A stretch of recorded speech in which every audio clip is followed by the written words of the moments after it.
Well, hello everyone. I80-386SX. It's another battery building mission. Now, when I thought up of this video, I was going to rebuild this battery pack.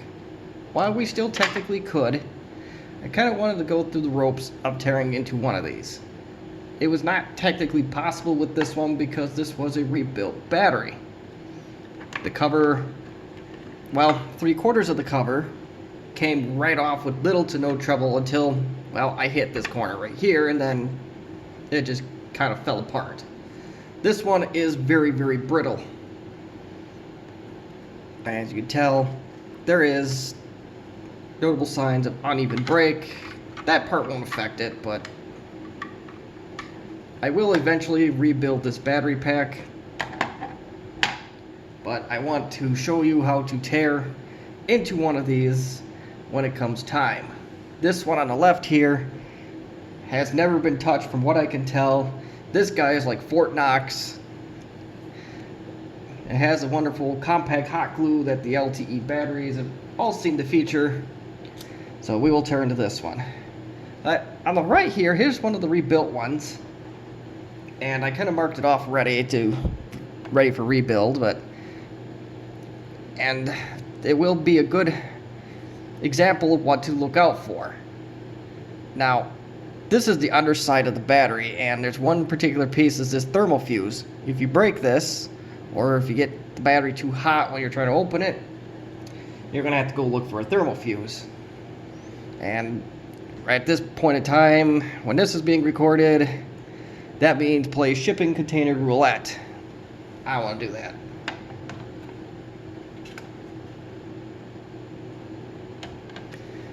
You also have a thermostat here. If you open that up, that's not as bad, provided that it doesn't stay in the open position forever. Because those usually, once they cool back down, the circuit closes and everything's good.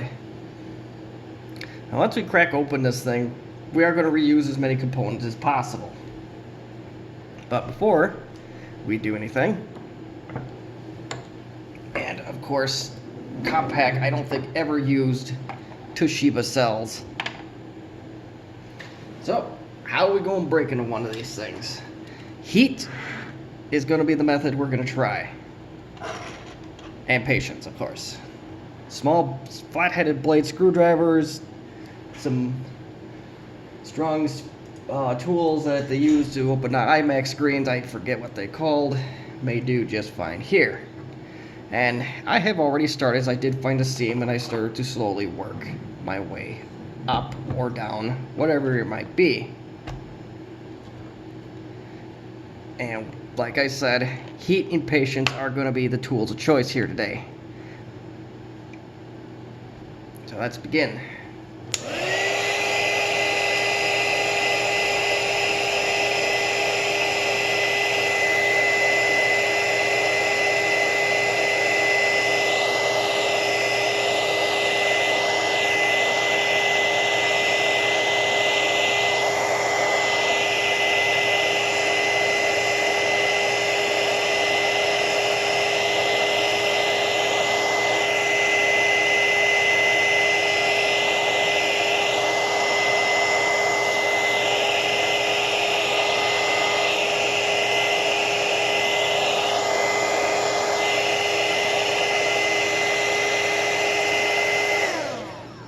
Alright, let's see if we can get anywhere with that.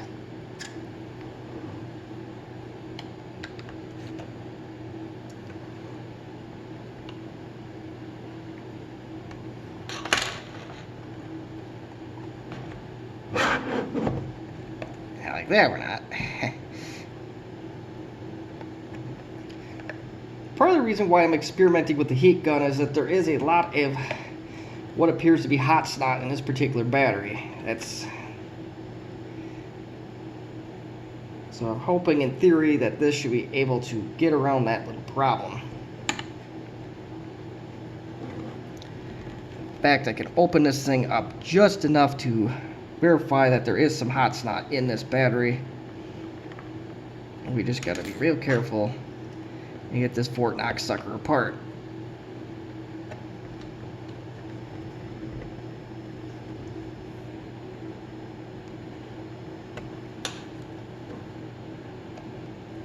I don't think these manufacturers really had this in mind.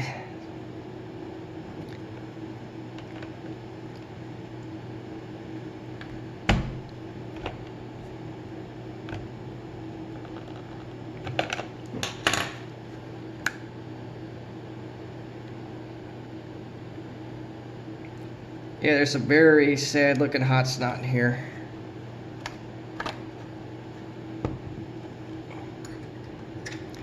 But we will slowly work around the perimeter. And keep going.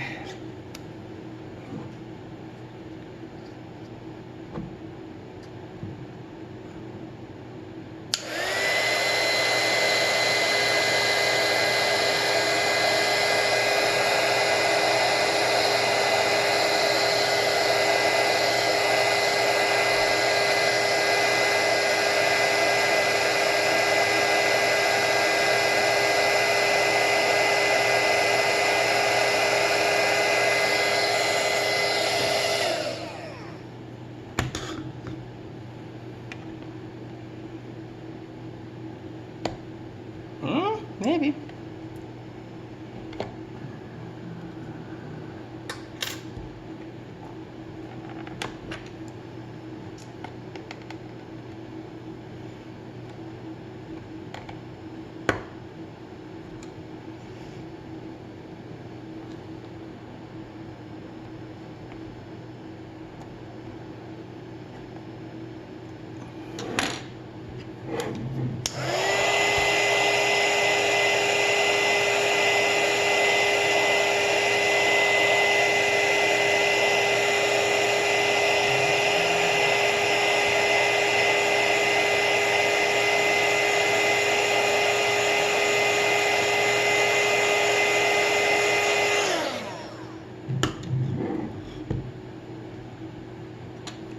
Getting pretty warm there.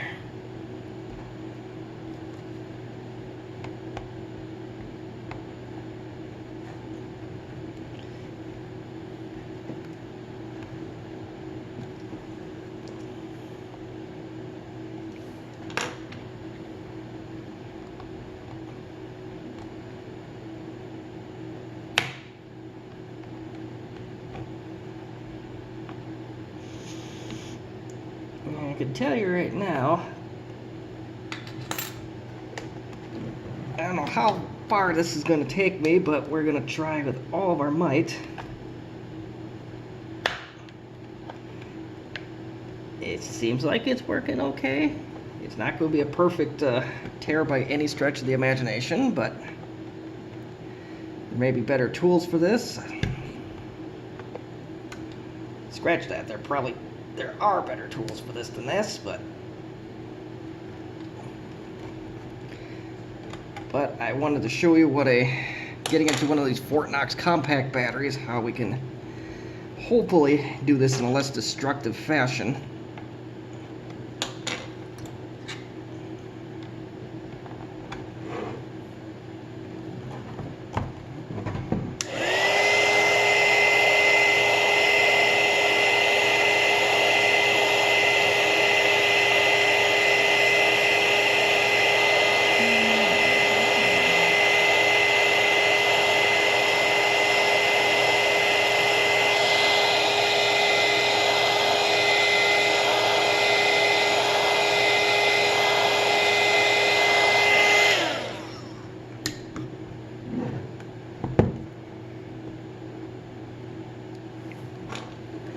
It gets here and it kind of turns into Fort Knox again.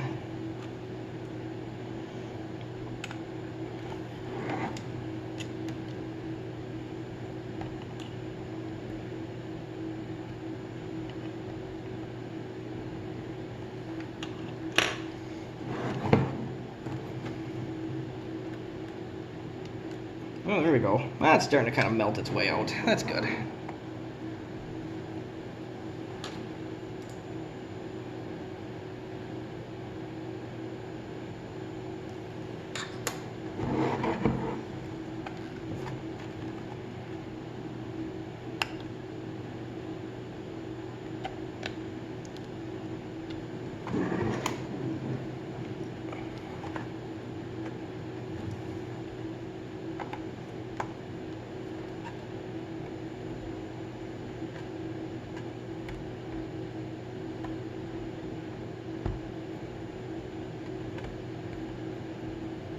Okay, so fortunately I'm biting into the plastic a little bit here. It's not what I intended to do.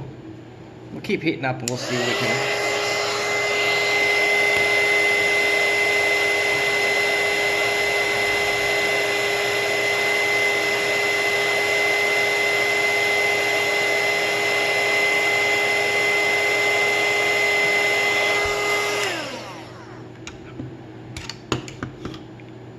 Alright, it's getting pretty hot.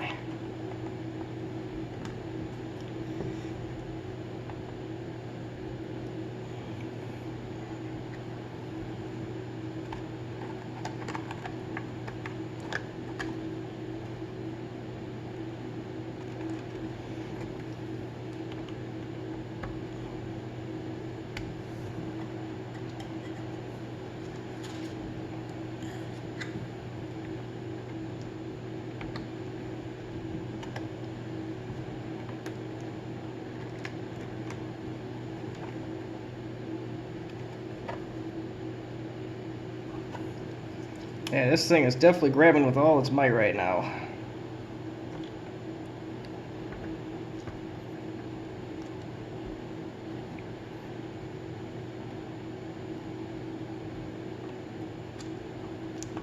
Little by little.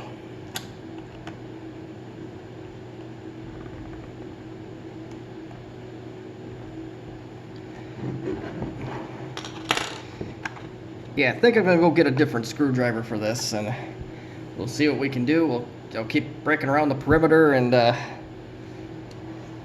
should gain us access to our battery. So, the magic of video editing, I'm going to do just that.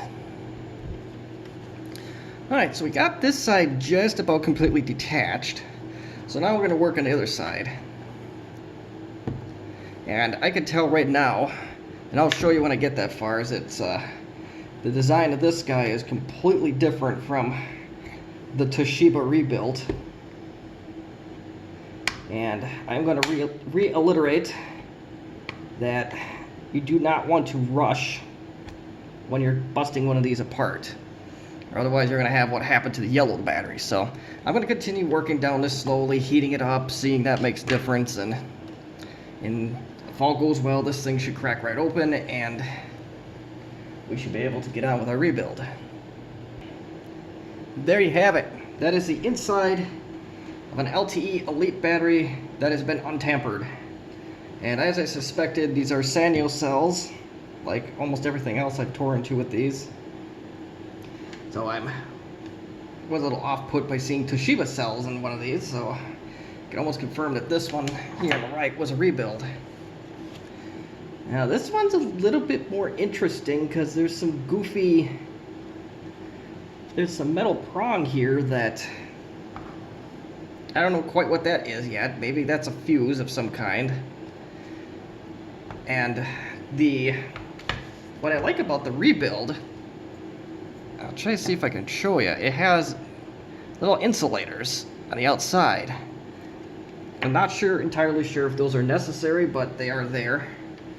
It seems like the rebuild design is a little bit more forgiving versus this design.